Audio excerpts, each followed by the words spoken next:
Let's take a moment to kind of recap the events that have brought our characters to the moment where we're going to start today. Um, because we are going to find ourselves in the midst of a bit of a unique situation for a handful of reasons. Our characters may seem a little bit different than you would expect, and they found themselves in a bit of a pickle already. So we'll take a moment to kind of recap how we arrived here. And then for anyone who's listening to this now or in the future, we'll also be sharing kind of a session 0 for each character, a little vignette moment from their backstory. So for Ghana, for Doc, for Polaris, for Ez, you'll be able to get just a little insight on what they were doing before they all arrived here in Porto Luz. But that said, most salient to the story, we're in the nation of Crespont, a large kind of traditional fantasy nation. It's along the ocean, and it's got a nation to the north that's kind of what you'd picture as like a desert nation, a little bit drier, and every Zelda game has a version of Gerudo Valley, or whatever you want to call it. And then to the east is the shore, and off the shore you sail out, and there's a nation of a loose collection of islands that are out there, and that's called Velcora. But here in Crespont, it's a large nation. A lot of the nation is covered in forests, but you have a few key places. You have Twilight Reach, which is the royal city. It's inland and protected, and that's where a lot of the nobility lives, and magic schools and academies and things like that. To the northeast is a large forest garrison that's being built to protect Crespont from the northern nations. And then our party finds themselves in the kind of center of trade, the bustling, industrious area called Porto Luz. Not surprisingly, a port city. It's kind of at the mouth of a bay, and this is where, if anyone's coming from somewhere else, they come here to trade when people are coming from, whether within or without, from outside of Crespont. So this is a very sort of maybe metropolitan. Again, picture kind of typical fantasy, wooden houses, nice areas, ramshackled areas, taverns, all kinds of different people. You have tabaxis, and you have, Azamirs and tieflings and orcs and humans and elves, all kind of intermingling in this really unique, in this city. Within this city, we have, right on the dock, a tavern called Dock on the Dock. And that's where Doc runs his tavern, and he's been there for a long, long time, over 100 years. He's become a fixture in the community. Everyone knows Doc and trusts him. He and his first mate, Frank, just take care of the bar and have been running it. Just recently, Ez arrived, and he's been in search of his mother, who was taken by some bandits, and he's trying to figure out where she was taken and where she's being sent to. He wants to save his mom. And so, seeing a kid in need, Doc has taken Ez in and has been helping him and trying to help him figure out what's going on with people being captured and taken. Polaris has also arrived from Twilight Reach.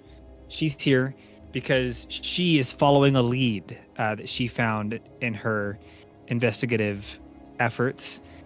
She found what was originally just a story that she thought would be interesting. She realized is a true case of injustice at a massive scale. People are being captured and shipped. She found a manifest of cargo being shipped, and it wasn't stuff, it was people being shipped off to somewhere, and she needed to figure out where. And so she came to Porto Luz to investigate more, because she couldn't just let this lie. And so she is here in Porto Luz investigating the people being captured as well. And Ghana has arrived because there is this sickness that's happening both in the forest and at sea. And some of his kind of patrons, if you will, the god of the forest and this kind of magic creature that cares for the sea, who both have shared knowledge. Yeah, the Merid. The Wild Mother. Yeah, and the Wild Mother. They both have shared knowledge in the past and had kind of become allies with Ghana in his many travels, and they're now asking him for help in curing whatever this sickness is. And they helped him find this codex. And as he brought this codex here to seek help from the only other person he knows who knows more than him about the ocean, which is Doc, he and Doc began to learn that as they deciphered this codex and it kind of magically shared some visions with them, that the things happening there, perhaps it has something to do with Velcora, and perhaps somehow this is all tied together. So all of that having been said, we met Thistle. Thistle is an informant for Doc and Frank, and Thistle came in looking to help, having been asked to do some digging on what's going on here, to help them. They asked her to help Ez to figure out what's going on with people being taken. Thistle came in, and also we found out is a long, maybe a long lost, but a longtime friend of Polaris. In fact, a mentor and the person who really set Polaris on this path of becoming a journalist in the first place. They knew each other back in Twilight Reach, and having re-met now in Portaloose, we're excited to see each other. But Thistle brought some harrowing news, which is that people are being shipped from Portaloose to Velcora, and that includes her people, the changelings, who live in fear in a kind of an underground community. And they're being hunted because they are thought to be uniquely able to produce these like potions. So they've lived that way for a long time, but all of a sudden it's become much worse because not only are they being captured and their blood extracted to try and make these potions, but now they're being shipped away and never seen again. And so she asked for help. She said, look, we know, at least we believe we know, Lord Calves, the wealthiest person in town and the wealthiest district in town, is the person behind all of this. And I need you guys to go and investigate him and somehow put a stop to this. Make them stop taking our people and sending them away. It'll help you. It'll help the changelings. And hopefully it'll get you guys some more information so you can figure out what's going on with this overall deal of people being captured and sent away. So you guys obliged and decided to go and investigate. And she gave you one item to help you in your journey. It was an item that was kind of a distilled version of changeling magic, but it was a little bit chaotic and couldn't quite be controlled. It was a mask that whenever worn would change you into something, one of 8 potential different disguises, but it would just randomly change you into one of them. And so Doc decided to wear that so that when they went to confront Lord Calves, they wouldn't know it was him. And it turned Doc into an old woman who we decided was Lady Applebottom, right? Or just Mrs. Applebottom, I forget. Miss Applebottom, dearie. And so you guys hatched a scheme, a plan. You guys decided that because you weren't 100% sure yet about Lord Calves, you guys decided that you would approach as journalists from, I believe we called it MTV Mansions with a Z, and MTV stood for Medieval Town and Village. Villages, yeah. Yeah, something and like so that. you guys were from the famous magazine, MTV's Mansions. And you were there to interview him about his home and successfully managed to get inside of his home and start exploring, sneakily trying to kind of linger behind as he showed you from room to room. You found a few different artifacts, ultimately being very convinced that he was up to no good. There were a handful of different things around the house that just didn't quite fit. And as you guys started to sneak around a bit, he had a couple of his noblemen there, his friends, who seemed very suspicious and very uneasy with you guys being in his house. And where we pick up today, you each are in his home, in the kind of lobby homes don't have lobbies. Living room, in the living room of his home, and Calves has noticed that you guys have been sneaking around and has noticed that you actually took a map where they had been marking out locations where they were hunting for the changeling's hideout. And he saw that you had taken it, and he is now confronting you about it. This has kind of reached a boiling point where you guys had hoped to just snoop, and he now realizes that you guys aren't just the nice journalists that you claimed it to be. So that is where we're going to pick up. Any questions, any notes that I missed there, party members? I think we got it. Great. Sounds like the gist. Okay, that's a lot, but that's where we are. Party has gathered, they're hunting these traffickers, and they believe Lord Calves is the head of the spear. They've snuck into his home, and he is confronting them about it.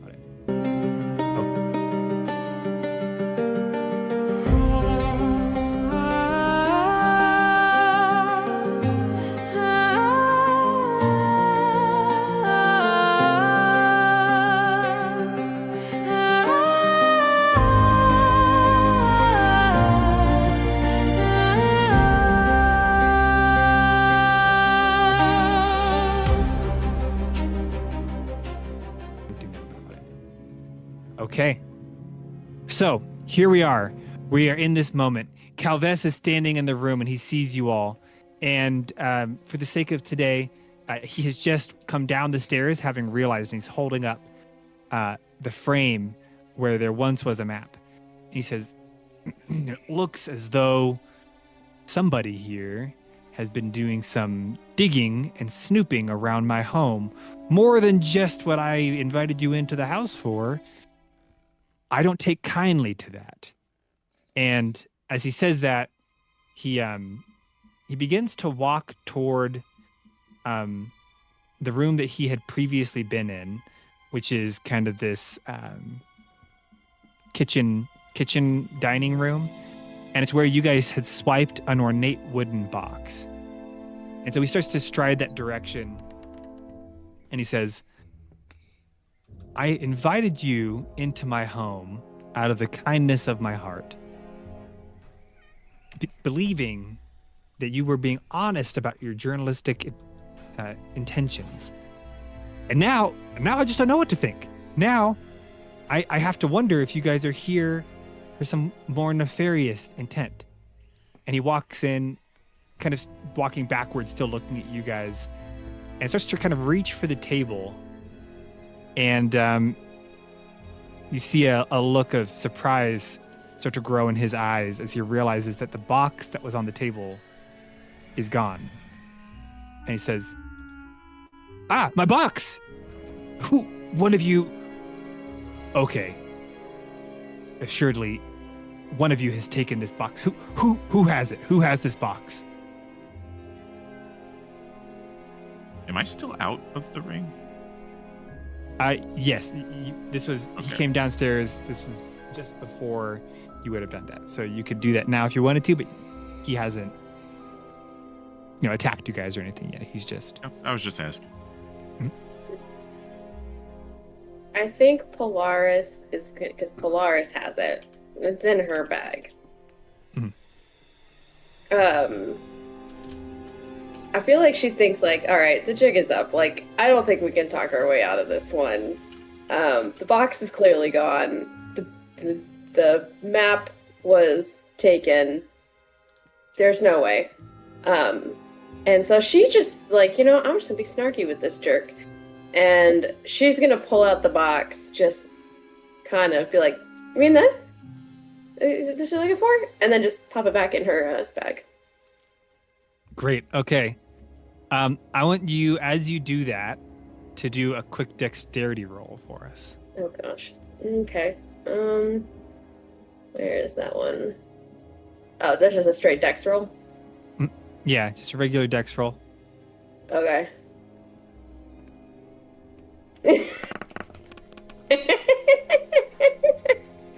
So Five. you take it out and you're Starting like, oh, this? And, I guess I'm going to do an opposed dexterity roll. What is your dexterity modifier? +3.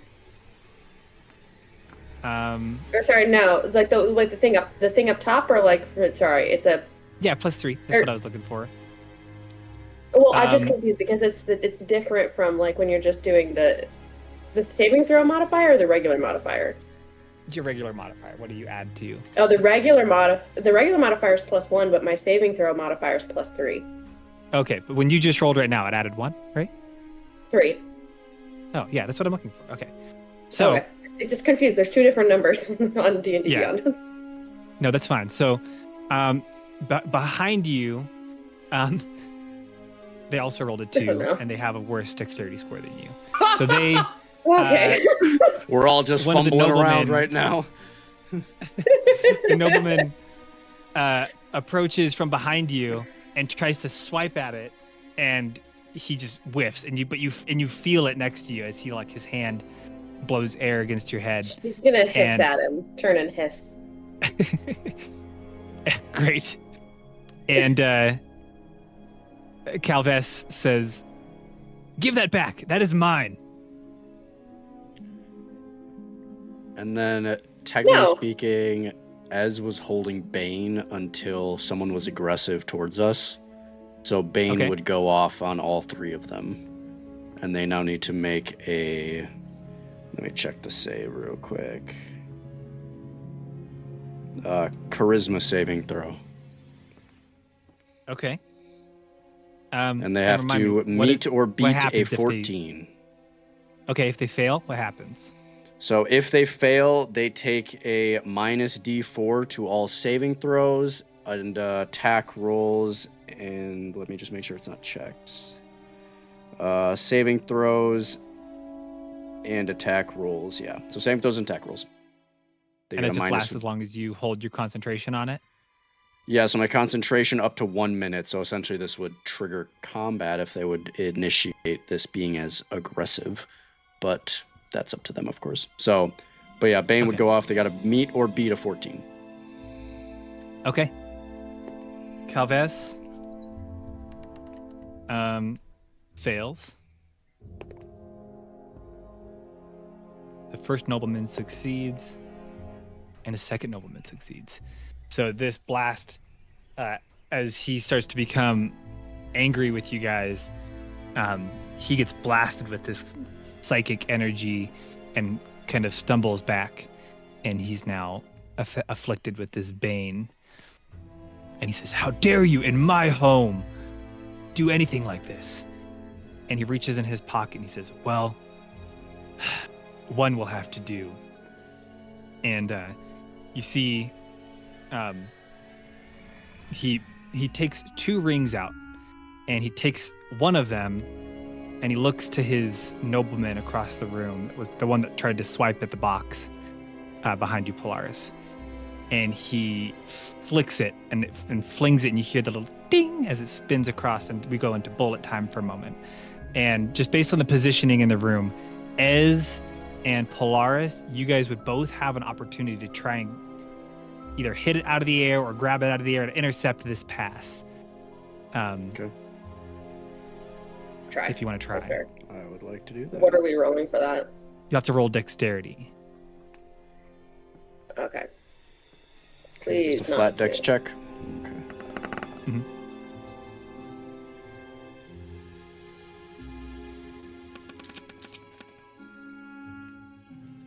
$15 and a 10, Mm-hmm. 13 and an 18. 13 and 18. Okay. Excellent. So with a 13 and an 18, Polaris, you rolled higher, right? So I'll let you. What do? Do you just hit it out of the air, or do you grab it? She's gonna, do the cat jump and grab it with a paw. Great. Okay, and then what are you gonna? Are you just holding it or pocketing it, or what do you want to do with it? She'll take the box back out and just plop it in with the other one and shut it and put it back in her bag. I'm like, thank you. Furious, Calves looks at you and says, "Fine then." And he takes the other ring and he slides it onto his finger. And as the ring slides onto his finger, you see him transform before your eyes as he goes from looking like this mild-mannered, well, strong but human merchant nobleman to suddenly he looks like this undead monstrosity. His flesh all starts to decay in an instant, and he grows a little bit in stature, and there's just this kind of aura about him of dread and fear and terror. And you hear the two other noblemen almost kind of snickering to themselves with glee as this occurs. And he says, Gonna, oh boy. One moment. And then he disappears. Great. Okay, I'll give each of you a moment to do one more thing. Not an attack necessarily, but if you want to prepare in some way, kind of as this is happening, as he's transforming, you get each to do one thing before we would enter initiative. If you have anything that you want to do to kind of ready yourself or to respond to his transformation. So we can't ready any sort of attack or anything. It's just strictly role playing, correct? Yeah, if you wanted to like duck, just like Ghana went inside of his ring. If you wanted to hide behind something, or if you wanted to pull out a weapon. I would 100% disengage because I'm literally right in front of this guy. Okay. Okay, so you want to move and try to kind of hide yourself somewhere as he's transforming? Yeah, I would pretty much try to make my way to the side of the room, if possible. Okay. Yeah, so you move all the way to the other side of the room. Great. Polaris, you're just kind of staying there and digging your heels in. Oh, you're muted. Yeah, pretty much. I mean, she might take maybe a step back just to be a little closer to Doc, because also very confused where the heck did Ganna go? Right. But just so she's got a little distance between all of them. Okay. And Doc, what did you say you want to do? Doc would be kind of shocked of where Ghana is, but I think he would probably Mrs. Applebottom would probably kind of position himself like right next to Polaris and just kind of be ready to protect her if anything goes awry very, very quickly. And Mrs. Applebottom's like, I'm going to hire new security. I cannot believe that he just locked me in a time of need like this. Beautiful. Okay. Polaris and Mrs. Applebottom step forward, taking the front line as ducks back to support from the back, and Ghana seems to disappear entirely. Calves steps forward as his transformation completes. He says, "It is time for you to leave my home."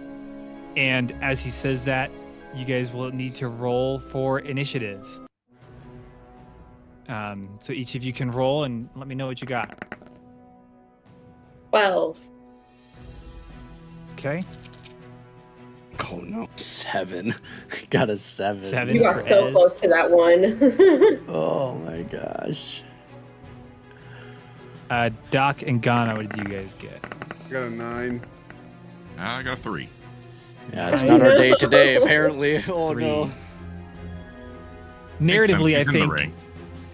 you're in the ring, and I think Polaris, you've been watching keenly with your cat-like reflexes, but everyone else, you guys are very taken aback by this transformation. I think there's no part of you that expected him to suddenly shift into this monstrous form. And so, so with that, you guys, oh, you know what, I think I did one thing on here. Fix this. So you guys are beginning to, he steps forward and is going to attack. Polaris, you actually will go first in initiative order, though. So what would you like to do? she gonna immediately chuck some fire bolts at that undead monstrosity. Excellent. Okay. So that is gonna be 9. Let me get him here. Pretty sure the answer is no. That misses, unfortunately. Of So course. you fire a firebolt, but what it does do is it goes past him into his home, and it hits a wall, and the house, the room behind him, the dining room, is now on fire. Oops. Whoops. As is just like, Well, maybe we don't use fire. but dead things and fire should equal good. Yeah, he kind of But I don't shrieks want to in terror die. and starts Okay. walking again toward you. Kill the fire. Ez and Ghana, can you guys, or sorry, Ez, Doc, and Ghana, can you tell me your initiatives one more time, or if you remember them? I think mine was a. I can look at the. Yeah, yours was a 9. Trace. Ghana's a 3. And mine was a. Oh, dang, my log doesn't go back that far. I think. You can just re-roll it if you want. It No, like I think it was a 5. It was Uh, low. It was super low. I think it was like 5 or something. Great. Okay. Yeah, it was super low. Aim log. Excellent. Hold on. I can look. I think that's close enough. I got everyone in order here. With that, Doc, you're up next. So I think Mrs. Applebottom. She's holding her bag, right? She's holding her purse, and it has Doc's mace in it. And he turns to the guy who is right next to him, catty corner, and just swings the purse with the mace in it, like as hard as Doc can. So Amazing. What? Okay. yeah, So I'll Purse with count a that brick as in your it. mace. yeah, I was Your hoping mace you is in the would. That was purse. my hope. That was my hope.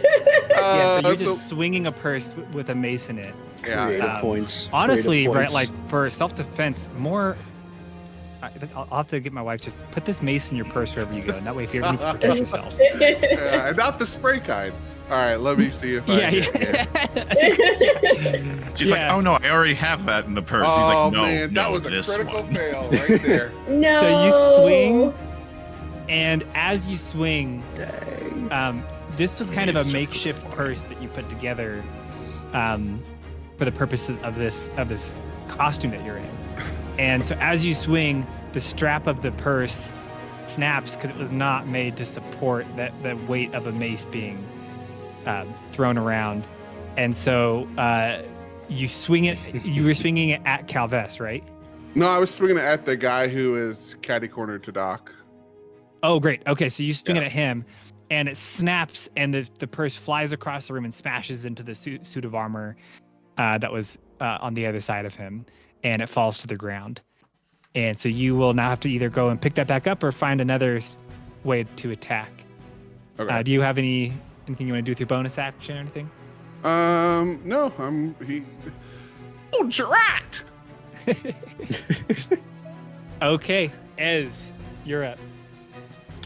So as understanding, he has afflicted Calves with the bane of the forest. He is going to now scream out, "Get him, Gra!" And he's going to cast Phantasmal Force on Calves. So Calves now needs to make an intelligence saving throw, but he gets a minus 1d4 Great. to Okay. the roll. Let's see. So he's going to get.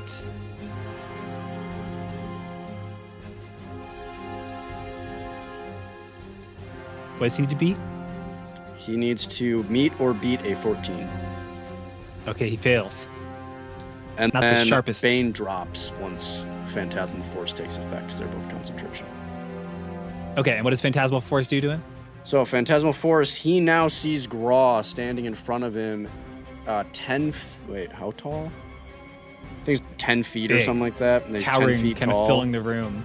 And then he takes 1d6 force damage. Oh, speaking of Graw, the tadpole shows up. Sorry, there's a ton of text here. So yeah, he takes 1d6 psychic damage as long as he's within 5 feet of the force. But if I make it a creature, it would move with him.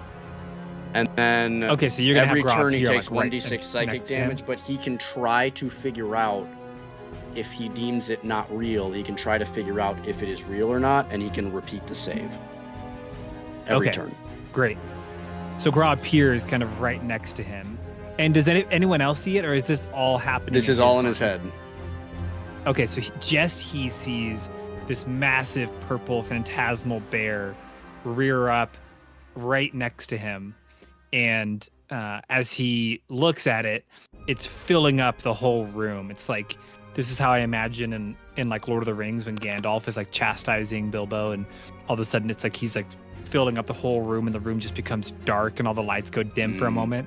Calves sees this happen, and do I roll the d6 or do you roll it for damage? I roll the d6, and it is 6 damage. Dang. He is really deeply affected by this, and actually I'm gonna say he backpedals a little bit and kind of stumbles back into the room that he was in, and is just looking terrified. To everyone else, it looks like you don't understand why he's so scared, but he just has been struck by this fear. Great. Okay, Ghana, you're up. So inside of his pocket dimension, he is inside of. No, he inside of his pocket dimension. Not that anybody knows what it looks like, but it's like a small coral temple that is underwater. So you see like those like light reflections, like the bottom of a pool. Like the walls are like living coral and covered with bookshelves and scrolls and stuff. But like at the center, there's a like pearl and coral, almost like what's that called? Like a pedestal with like a book on it. He just kind of walks up to it, takes off his robe, puts his bag down, and begins to say a prayer to Ioun. I don't know if you want to count that as his turn, but yeah, before he battles, he always has to pray. Yeah, okay. Well, I think that would be a bonus action. I'll still give you an action if you want to do anything beyond that. With his... Okay, so his bonus action would be to say a prayer to Ioun. And with his main action, he is going to make sure that all of his gear is equipped correctly, like take his mace out and begin prepping for battle as he prays. Excellent. Okay. So in his pocket dimension, Ghana is prepping, getting ready, getting his mind and body right. You know, probably a good lesson for all of us. Meanwhile, back outside, the cultists now get to take an action here. And so the nobleman that is closest to Doc, let's call him Nobleman A. And this guy is Nobleman B. Everyone still has their peanuts, remember? Yes. Right. Yes, it's a good reminder. We didn't mention that, but before you guys peanuts came here, Ghana had prepared some magic peanuts as a loxodon, a favorite snack of his. And these all have some healing energy that he gave each of you. I think it was 5. Yeah, I 5 think peanuts. in the notes. Yeah, I got 5 peanuts. Yeah, in the party notes, it's at the bottom. Great. Sweet. Okay. All right. So Nobleman A steps forward, and he is just furious, and he swings his a dagger that he had kind of hung on his belt. He's gonna try and attack you, Doc. And so he swings, and he gets a 16 to hit. He does not hit. Okay. And I'm trying to remember, is that because you have armor on? Yeah, I do, theoretically. Okay. So I'm going to say he swings and it hits your shoulder, but it just glances off. And he's really caught off guard because you appeared to just be this old, frail woman. But you have, like Frodo in, I don't know, Lord of the Rings is great. Like Frodo when the big troll attacks and,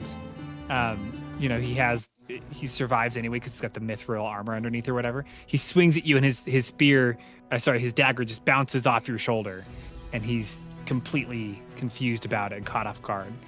And that is going to be his action. And then our second nobleman is going to step forward and try and attack you, Polaris. And he rolls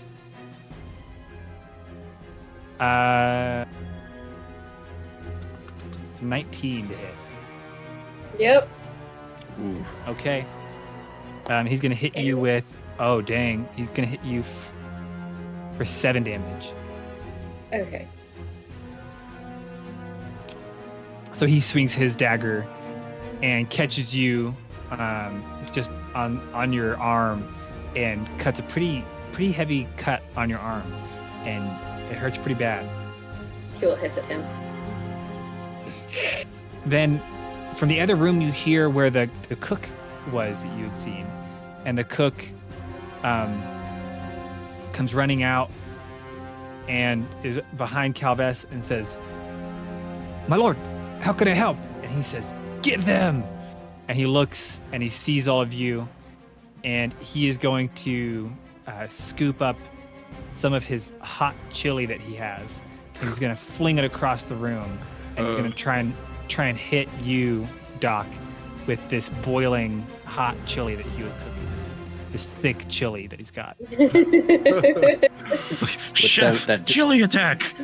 The double That's just all he's C got on chili. it. It's gonna hit real hard. He's a devotee, and all he's got on him, he was hoping that he might get one of these rings one day, but alas.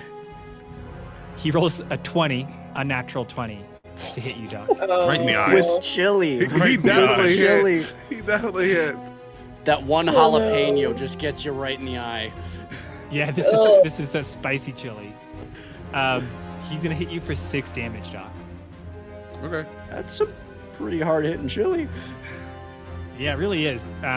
These guys are Very rolling very spicy. well. Okay, now it is Calves' turn, and Calves says, "That is quite enough." And he is going to step forward, and he's going to try and attack you, Doc. So he takes a couple of steps forward. Is it on his turn that he would take this damage as, or is it on your turn? Let that me he see. would take My damage? apologies. Each round on my turn. Great. Okay. So he steps forward and kind of presses past his fear of this giant bear. And as he steps forward towards you, Doc, you see his jaw kind of unhinges like a snake, and his neck kind of cracks, and the bones in it make all these like crunching noises. And he like extends his head up, and his neck bends out, and he swings his head toward you, and he bites you with his weird unhinged jaw. And does a 24 to hit? It does hit.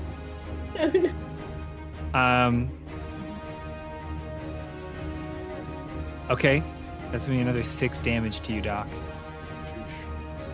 Got the peanuts. And then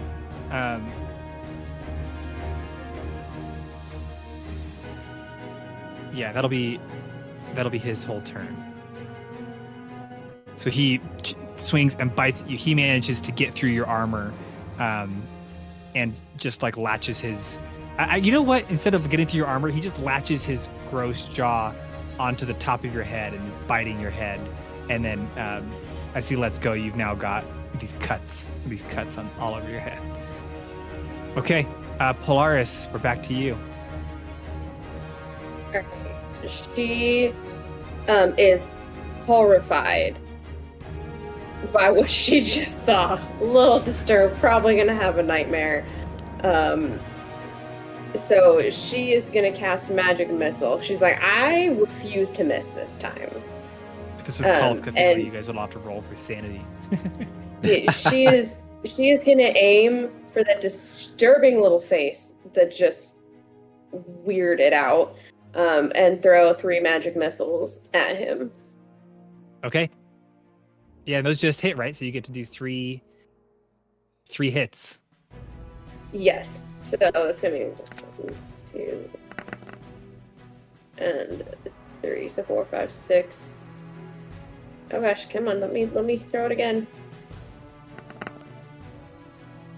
8. 8 total damage. You fire off, and these 3 magic beams, sources of light, come flying out and pelt this creature one after the other. And it's like in movies when people start getting hit by a machine gun, it's like, and his shoulders are getting hit, and you can see the impact.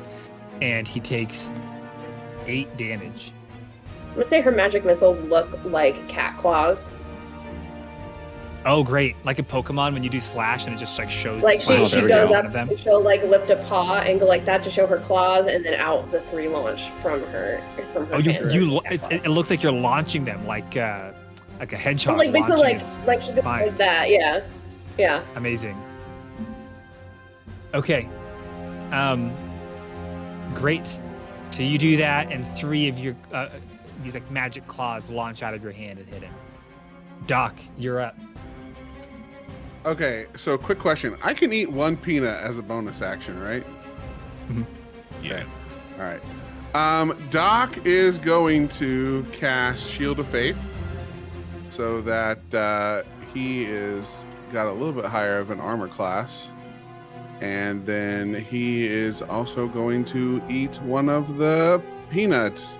He dips it in the chili and pops it into his mouth. Like menacingly, like some of the chili that's on your face. Just like he just like takes one out, just like wipes it and just shoves it in his mouth. And Mrs. Applebottom's like really angry now. She's like, I like the idea that you do it like right under your eye, like when people do war paint, you know? yeah. What does the peanut heal for again?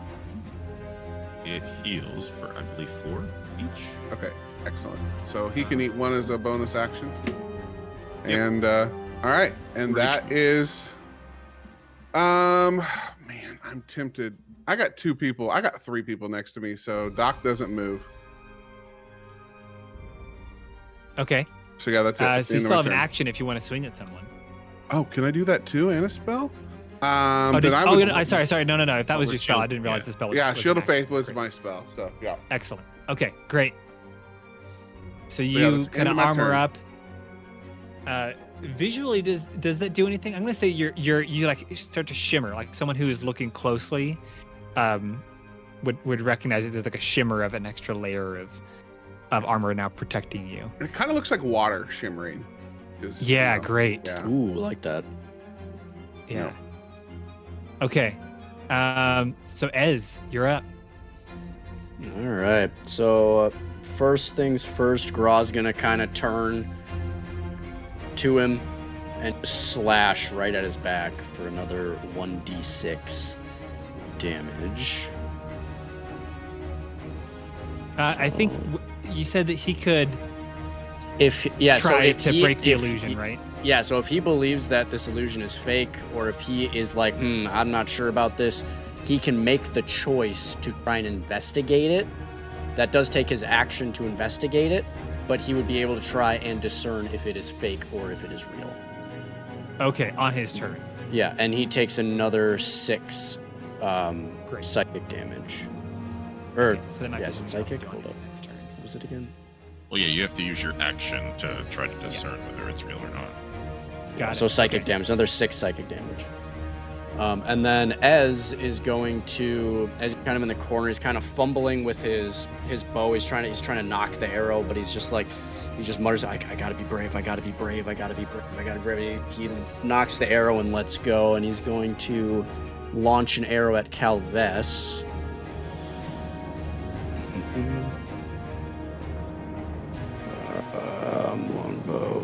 go. Okay.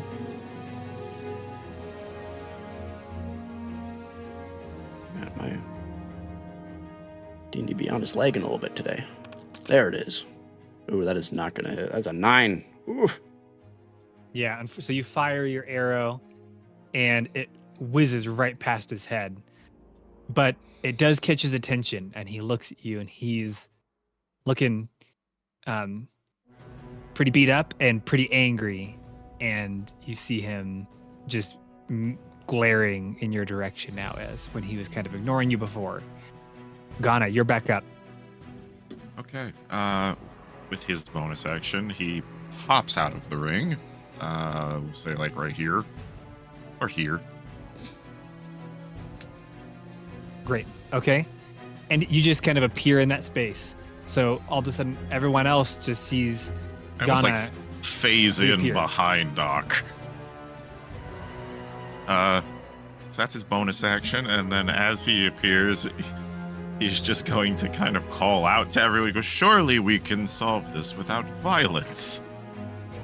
As he was still able to hear everything going on while he was in there, he just couldn't see it. So he knows that there was some fighting. And are you now wielding your mace and your shield? Yes. Great. Okay. So the two noblemen and Calves and the cook turn and they see this massive Loxodon appear with a shield and a mace. Is this going to be an intimidation? An effort to intimidate? No. I think it would be more of persuasion. So he's going to say, "Surely we can solve this without violence. There's no need for anyone to die. Would you be willing to hear us out?" Okay. Yeah, go ahead and roll for persuasion. Boy, I'm not good at those either. Nope. 15. 15. Okay. At least the nobleman and Calves, they believe you are not here to hurt them. And so they are now not going to be as aggressive toward you. But they're still they're angry and hurt, and they're not about to let go of your friends. Then with his action, he's going to cast Bless. Okay. That affects everyone, or it just It affects 3 creatures, and I would choose, obviously, the 3. great.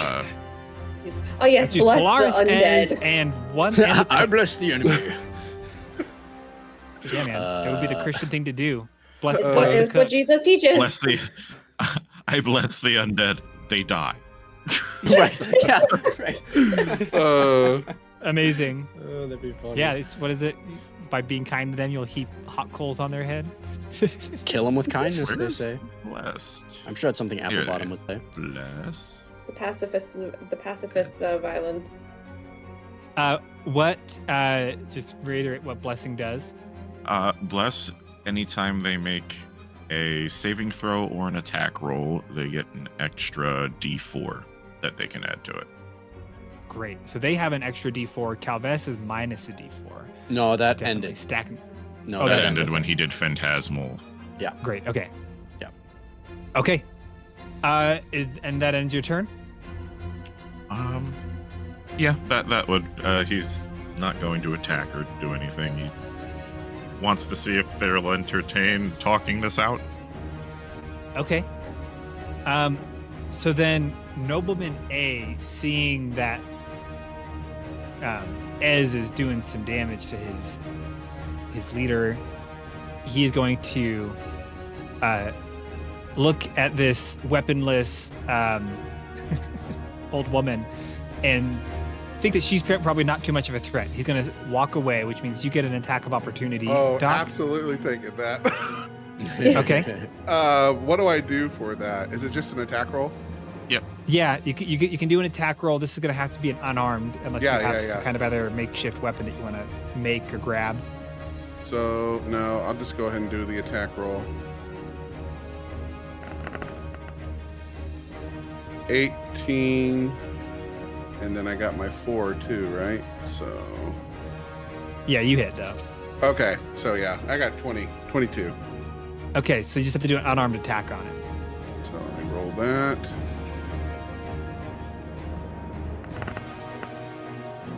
Ooh, nice.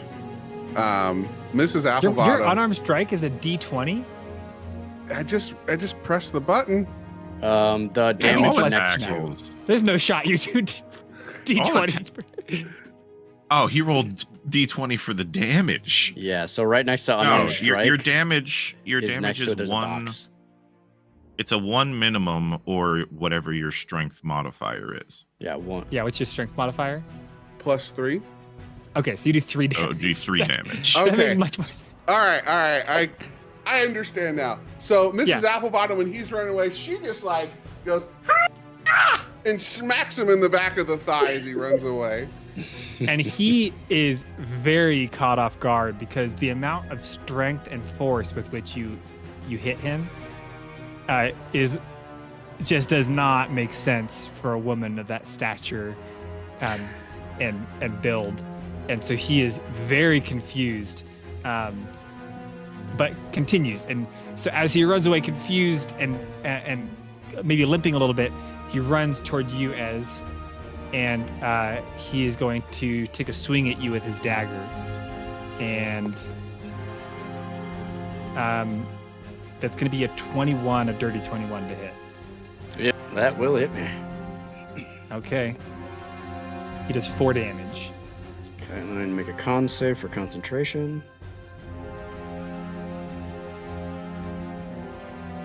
So one second here. Constitution save. There we go.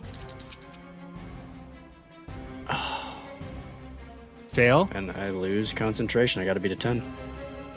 Dang. So he stabs you, and you are just so caught off guard by this that your focus fails. So Graw kind of dissipates. Gra dissipates in front of Calves. Okay, the other nobleman across the room is still just going to try and take another swing at Polaris. You know what, actually? No, I think he's going to see that Doc just did this strange amount of damage and see you as a greater threat. And he's going to take a swing at you, Doc. And that's going to be 14 to hit. Nope. Great. Okay. And then the cook from the other room has reloaded his Ladle. chili catapult It's chili catapult. and takes a step forward. He's now kneeling on the ground right here with his big bowl of chili next to him and his ladle. And yeah, he's just like loading it up. He pulls it back, like bends the metal ladle way back and flings it at you. And does 13 hit? Me? Yeah. No, it does not. Okay. So it flings across the room and it lands on you, but it lands on an area where you have your chainmail, and the heat of it now has cooled off maybe a little bit, and it doesn't do any damage to you. And you just have more of this chili now, ruining your dress that you're wearing or whatever. Were you wearing a dress? Something fancy. Yeah, so your fancy clothes. Okay. And then we're back to Calves. Calves screams in anger, and he turns to you, Polaris, and he says, "I'm sure you would make a great prize for our industry. I'll have you next." And he, his jaw again is unhinged, and his weird, stretched out, bone-cracking neck kind of swings around, and he tries to bite you. And he does a 23 hit you? Yes. Yes. He does 4 damage to you.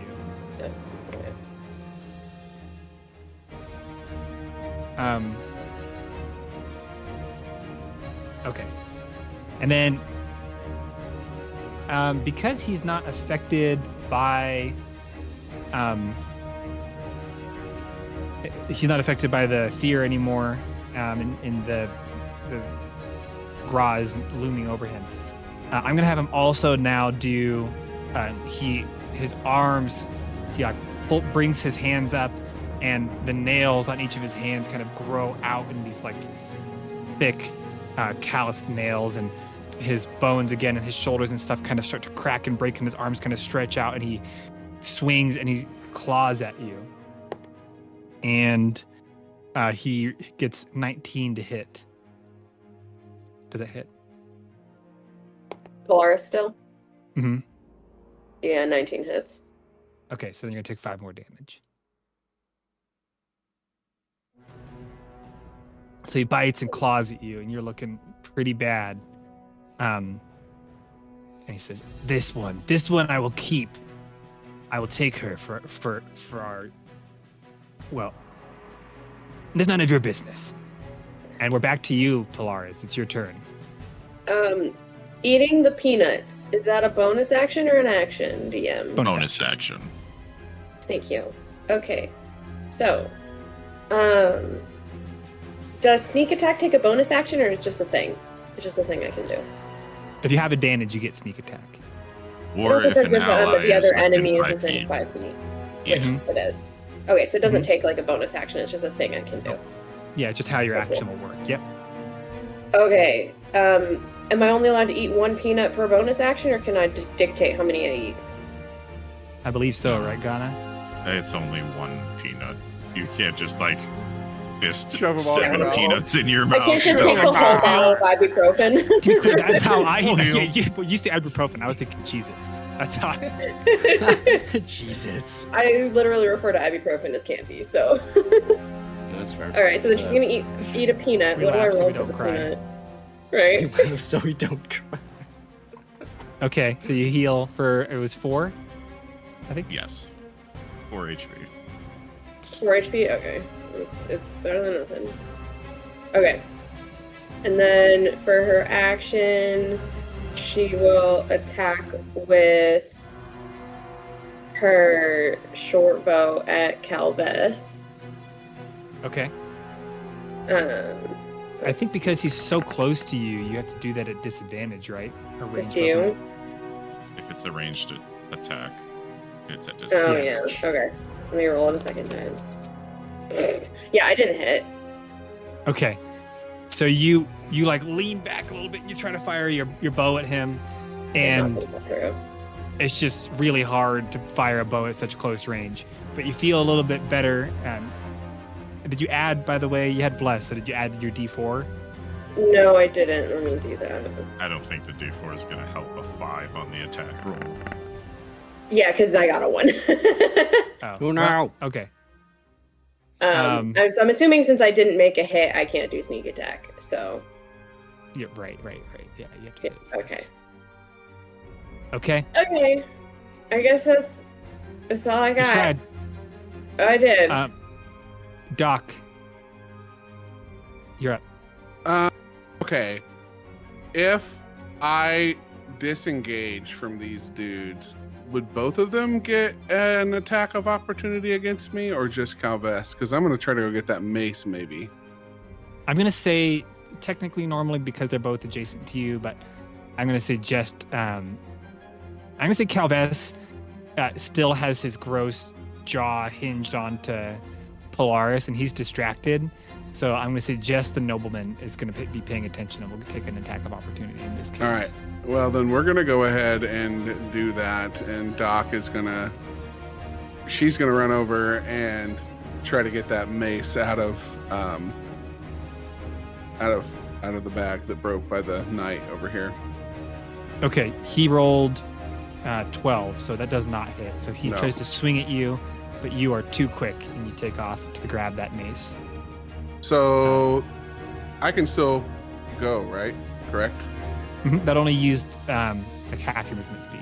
So she pulls the mace out of the bag and she points it at Calves and said, "You are not getting published!" And runs at him. And let's see what happens. Okay. Please roll. Oh, it's a 9. Then let me do my D4.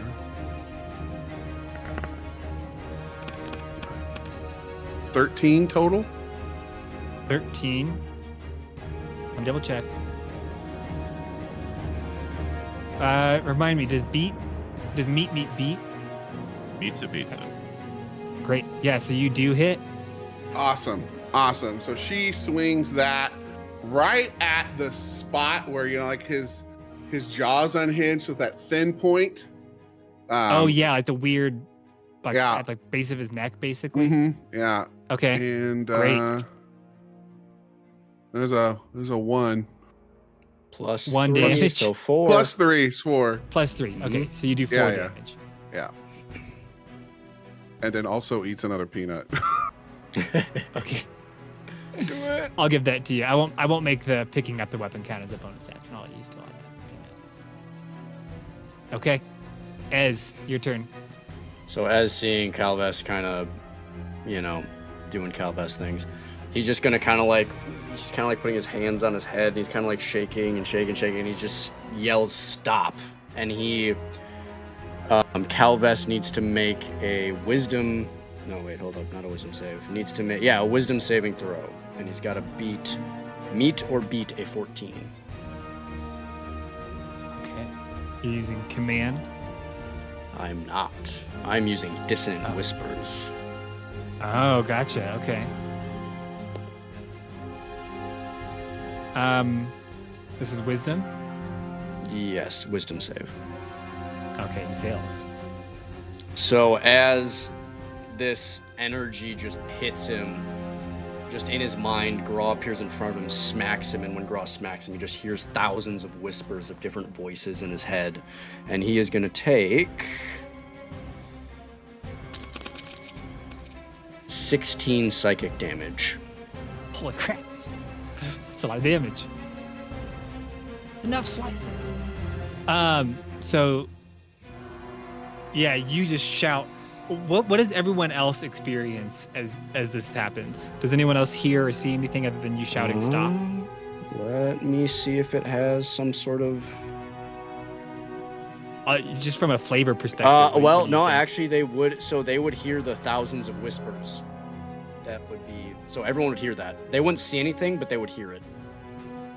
So as this hits Calves, every single person in this room would just hear thousands of whispers coming from random directions of all different voices and all different people.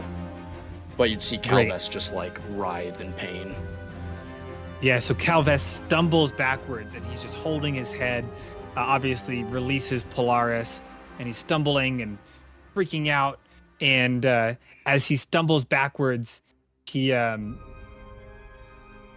collapses. His head just can't handle all of this. And I want to know, are you wanting to do lethal or non-lethal damage in this moment? As again being a teenager, he sees Polaris not looking good. Like he is not. No, he's killing. He's going to kill this guy. Even if he doesn't want to, his powers would just kill the guy. Unfortunately. Yeah, so his eyes, he stumbles back, his eyes roll into the back of his head, and he just collapses onto the ground. His 3 noblemen, I'm going to have each of them roll to see if they are so scared in this moment that they stop fighting and run, or if they're going to continue to try and avenge their leader.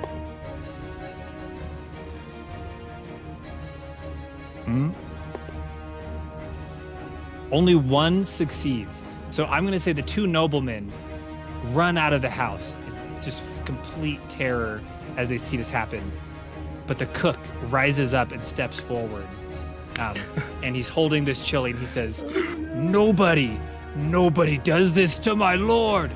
And he reaches down and he takes the ring off of Lord Calves, and he puts the ring on himself, and he transforms into an undead, and he says,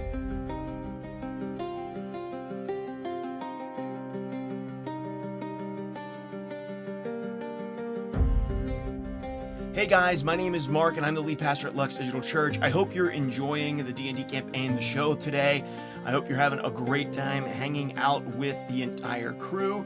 And I also wanted to tell you that over in our Discord server, we have an ongoing Dungeons & Dragons West Marches style campaign That means you can jump in and play at any time that is convenient for you, as long as there's a game being offered with a variety of different dungeon masters and players. We have games that are posted every single month that you can join in with, starting at level 1 and going the whole way up through level 15 in D&D in the new 2024 5th edition rules. If you're interested in joining in and playing some D&D with us, all you have to do is join our Discord server at discord.gg/luxdigitalchurch, and then go ahead and grab the D&D rule, slide down inside of the channels to the Play D&D section. You can look there and find different videos on character creation, different elements of the world that we're playing in, and then you can submit your character and jump in an adventure off of the guild board soon. Once again, I hope you've been enjoying the show and the live stream, and we hope to see you over in the Lux Discord to play D&D with us very soon.